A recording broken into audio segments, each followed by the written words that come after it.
the impact of net zero transition policies on clean energy employment, skilling needs and interstate migration. So thanks very much, Priya, for inviting me to this important session. I think, like all of you, I will be learning from the presentation because I have not received the paper, nor do I have the modeling structure. So, like you, I will be learning along with the presentation. So, I will hand it over to Amrita for making the presentation, please. We tried our level best, and believe me, we did, on getting the paper out as soon as possible, but the numbers weren't formed up yet. So some of the numbers that I will show are, I would say, rough estimates. So we still have a month's time more to work on the numbers further, and there will be something similar. So there is a working paper 1. I believe everybody in the room has a summary of it. That is my excuse that I want to make, but let me move on to the presentation. Talked about some of the models that we are developing. Pardon us, I believe I also talked about giants, so Chadha sir is a giant. So we are in very early days yet, and we are still learning, so that is our excuse. So if you find any sort of weaknesses, which you will for sure, representatives from the, what we would like to call the general equilibrium sort of space, while we have Aman who's sort of representing the partial equilibrium space. So I would want there to be a happy marriage between the two schools of thought. So while we decidedly have taken a more general equilibrium approach, but I look forward to comments on not just improving the model, but also about how technologies and other things can be incorporated further. So, okay. Moving on. So for basically the uninitiated who are probably looking at the modeling for the modeling of general equilibrium for the first time, these are some of the definitions that we sort of have to go through, normal rite of passage. So basically, something that you would need to understand is that CGE provides an economy-wide perspective. So in the morning, Kirit sir talked about both direct as well as indirect impacts of policy changes. So CGE is capable of doing that. You have representative agents that have a particular behavior that is modeled. So you have households that maximize utility, you have producers who maximize profits, and you have other sort of external final demand sectors that have their own optimization behaviors. And there is a set of equations that we sort of run to arrive at simulations about how a policy change would be. Now, my maybe small point that I want to make here is that increasingly I notice that people are using CGE for forecasting purposes. While we have also done that, but the point is CGE is extremely rich if you want to use it as a policy laboratory to check for any policy impact. I am a little hesitant on maybe endorsing this sort of a modeling structure if you want to look at effects in a sort of 2070 sort of a space, but it might be reasonably good if you are looking at maybe a shorter time frame, maybe 2030 or 2040. This is broadly the research flow diagram that we had employed. So basically you have the development of research question, literature review, collection of economic and social statistics, definition of modeling scope and characteristics of the model, construction of the socio-economic matrix, which becomes the main database that the system of equations solves. You have the CGE model that is developed, and you have estimation, some exogenous parameters and some endogenous parameters. So you have the estimation and incorporation of what you believe exogenous parameters to be and their levels. You then calibrate the model to depict the BAU scenario, and then once the BAU is right about fixed, you then have policy simulations, which becomes so it becomes an alternative scenario. In our case, we have tried to do it for energy efficiency promotion. In the previous session, Dia and Sejal talked about the states. So when we started out with very grand ambitions.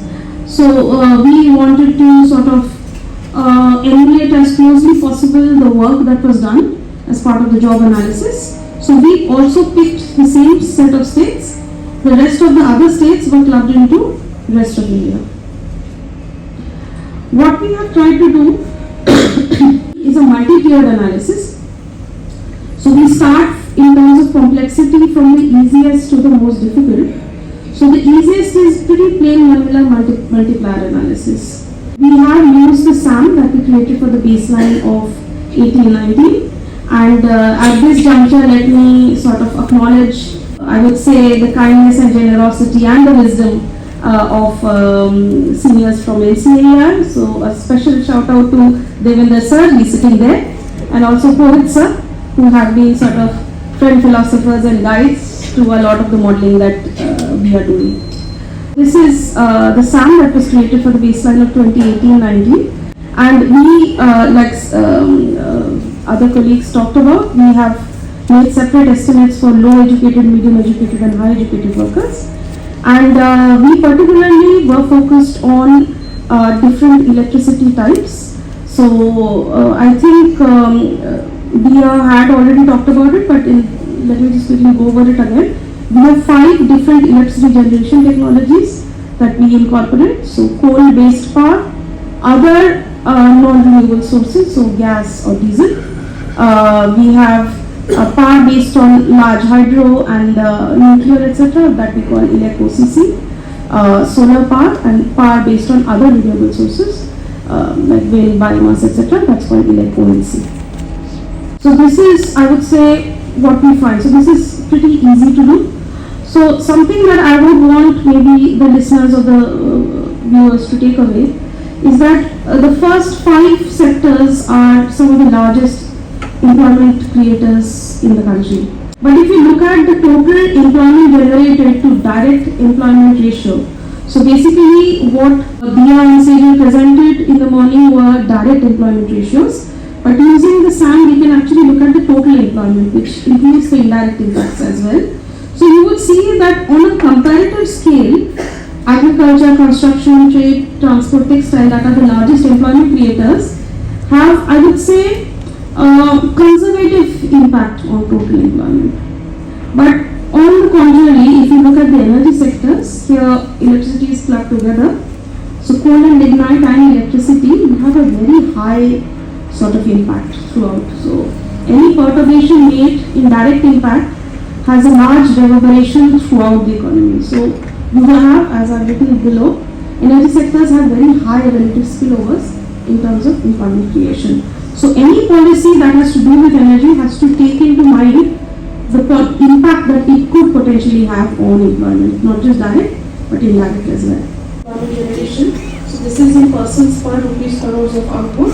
Find that ELEC, which is coal-based generation, because obviously it is to mining, etc., has a very high coefficient as compared to other sort of technologies. And the last 3 being the more cleaner sources have, I would say, on a relative scale, limited pairing.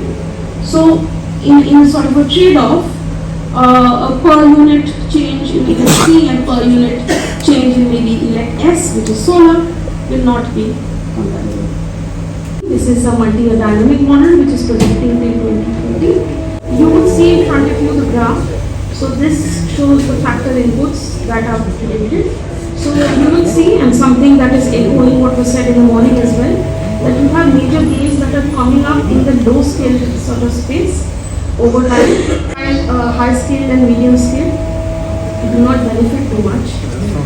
Some other results that we are seeing is obviously a fall in GPO in the alternative scenario. Now what is basically happening is that there is a reduction in input consumption, but wages are adjusting to maintain full employment. So right now we don't have the equations in place to account for wage rigidities and structural unemployment issues. But is there a more intelligent way of doing it? So I leave it open to the audience. Second is gauging the impact of state and central government policy separately rather than one large government like one. So that will be very interesting to do, because CG can be used, as I said, as a hypothetical policy laboratory that is very rich in explaining interlinkages.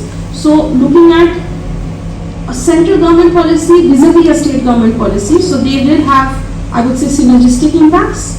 So that would be very interesting to look at the marginal impacts of the two.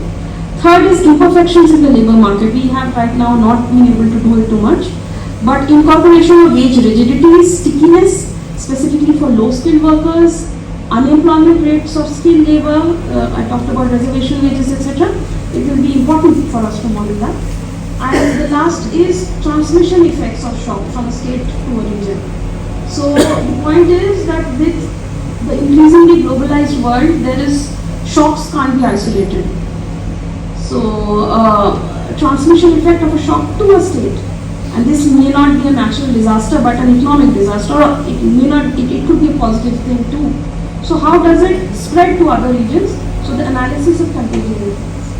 Amrita, for presenting a structure that I was wanting to read earlier, but with that I now have it in front of me. And I think we have two very good discussants.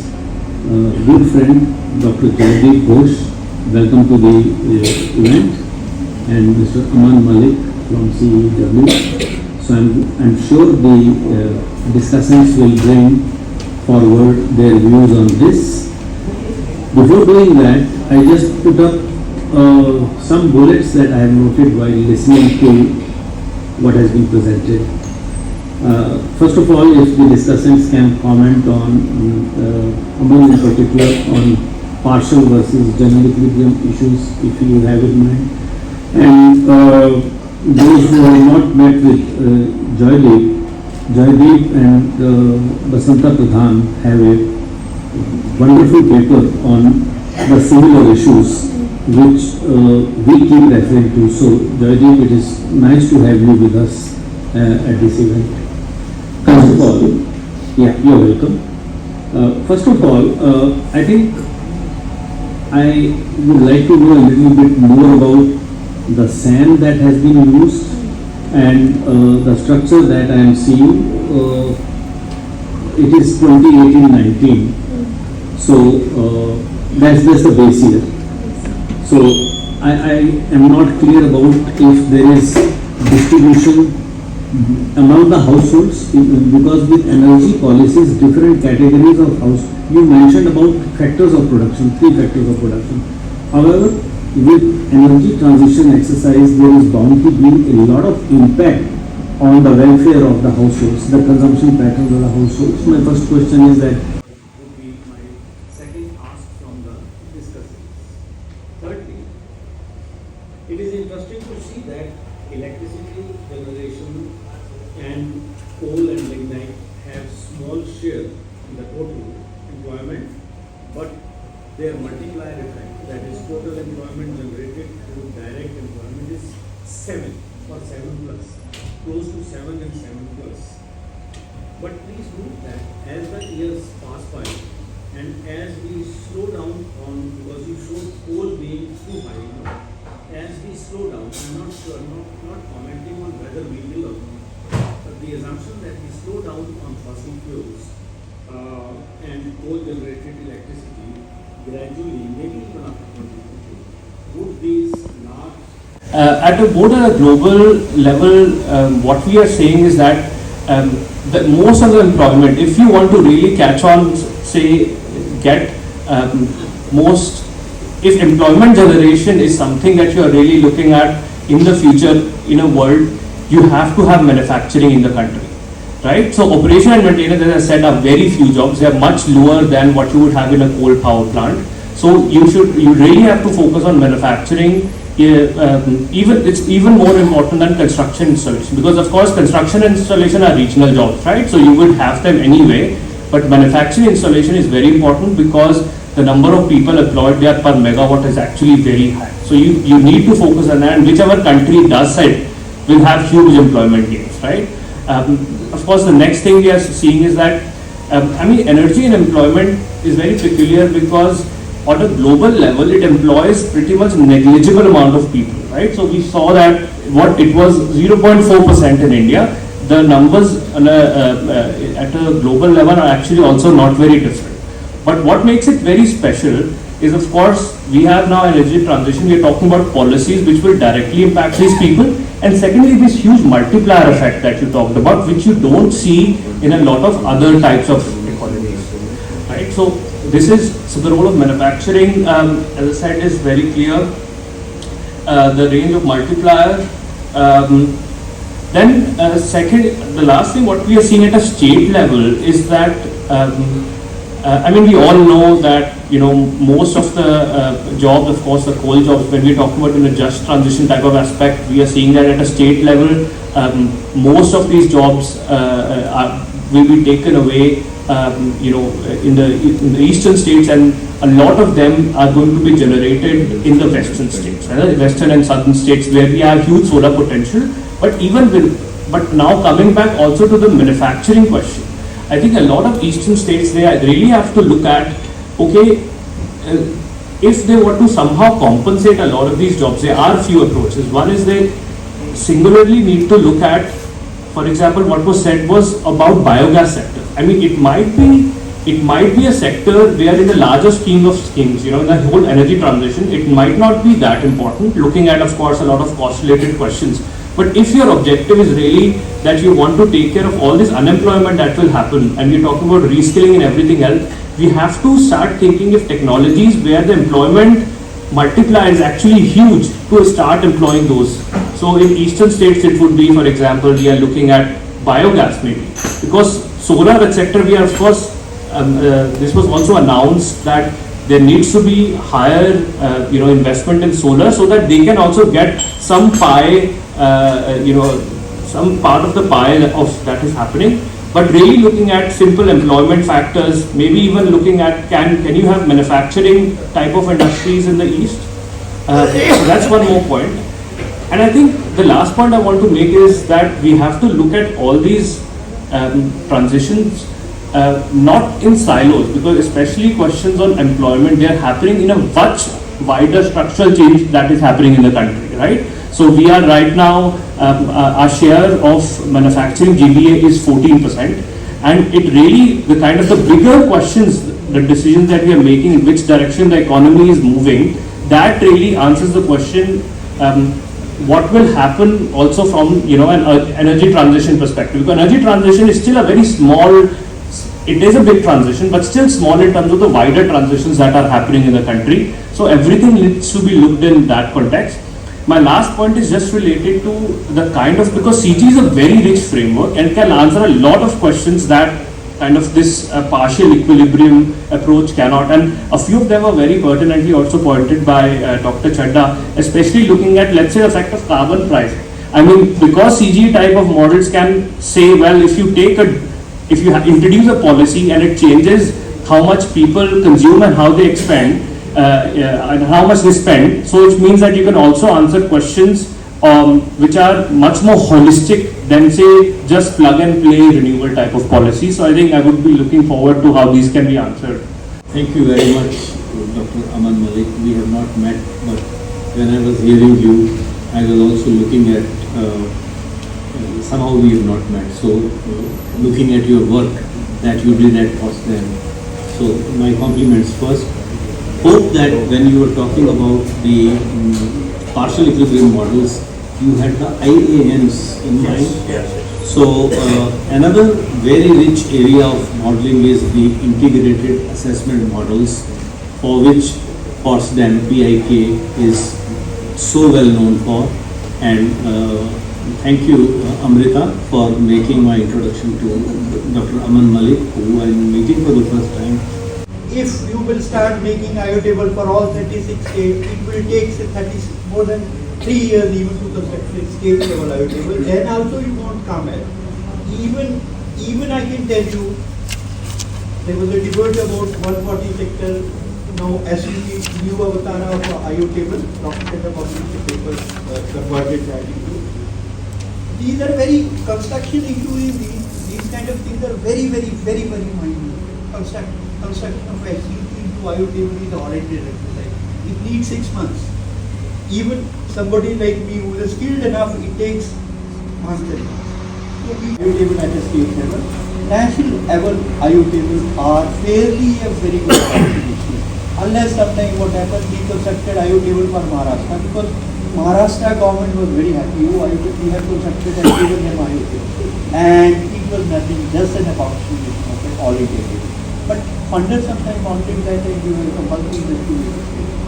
I think national Thanks Devendra. I think it is good that I prompted you and you came out with so many points and suggestions. Thank you. And for those who are not initiated to what Devendra was saying, Center of Policy Studies at Victoria University, formerly Monash University in Australia, is the powerhouse of CGE models. So even the US government consults Peter Dixon for their US ITC exercises, and he is the originator of the entire GTAB, GEMPAC, etc., the CGE tradition. And last but not least, he is the only living student of W.W. Leontief. Then, of course, re-exchanging the employees were already there. Yes. Okay. Dynamic technologies, if we do not reskill people, there is going to be a lot of unrest, and I think this is a lot to be discussed. This is a separate topic from what we have discussed today, and the discussion has been very rich.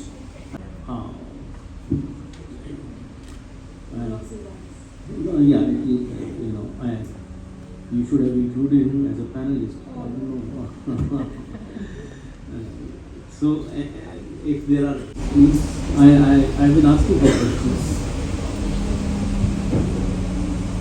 The digitalization has potential for saving energy up to 15%, which is being currently undertaken by a worldwide consultant, Mr. Nader, based in Dubai. He operates from Dubai, and I have been in touch with him for getting write-up for digitalization in cement industry for our industry association.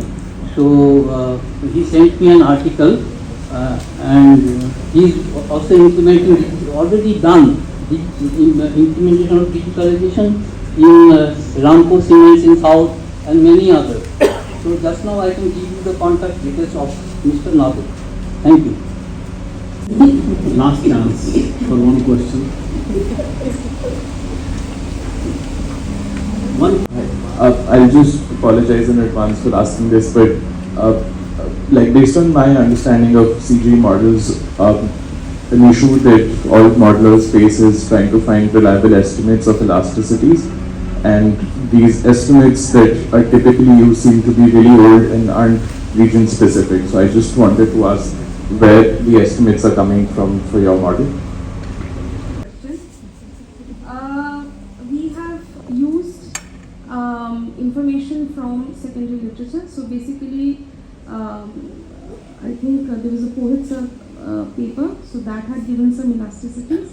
So we are using with that, and then we've sort of perturbed it a little bit to once we were calibrating. So that is the source for the elasticities used.